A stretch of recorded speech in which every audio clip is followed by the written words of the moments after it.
I'm Jorelyn, the team leader of our Arduino project, and I'm excited to introduce the team that made this possible. First, we have Christian, our programmer. He focused on writing the Arduino code to make sure all the parts and functions work properly.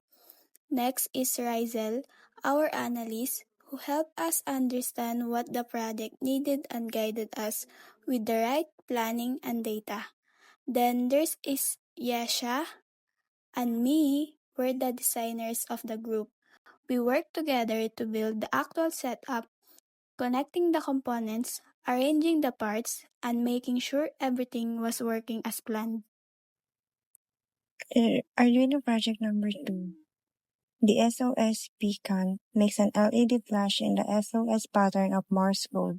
It shows how Arduino can be used for sending emergency visual signals. This project improves skills in controlling LED timing and sequences. So we have components. First is DF Arduino board. This is like the brain of your project.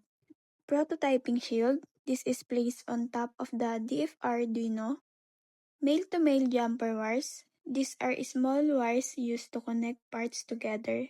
Resistors. This controls the flow of electricity so your LED doesn't burn out. LED light 5mm. This small light turns on and off in your project to show it's working.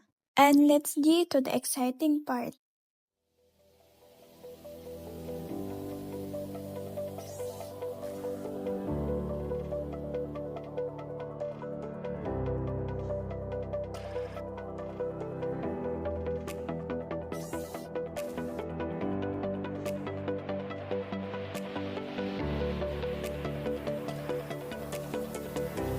Build an SOS beacon using Arduino. Our materials are Arduino board, breadboard, 2 jumper wires, 5mm LED, and 220 ohm resistor. First, we take the Arduino and place it on top of the Arduino backplate. Then, we position the breadboard on the right side of the Arduino for easy wiring. We prepare the jumper wires, the 5mm LED, and the 220 ohm resistor. Insert the LED into the breadboard, making sure the longer leg is on the positive side. Next, connect the 220 ohm resistor to the LED's negative leg to protect it from too much current. Now, take the first jumper wire and connect it from the LED's positive leg to Arduino digital pin 13. Take the second jumper wire and connect it from the resistor's free leg to one of the Arduino's ground pins. Finally, here's our completed SOS beacon hardware, neat and ready for programming.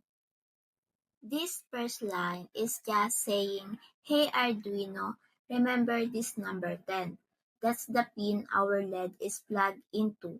We're naming it LED pin so we can use that name instead of typing the number 10 everywhere. Nice and clean." Next, in the setup function, which runs once when you turn the Arduino on, we're telling the Arduino this LED pin is an output.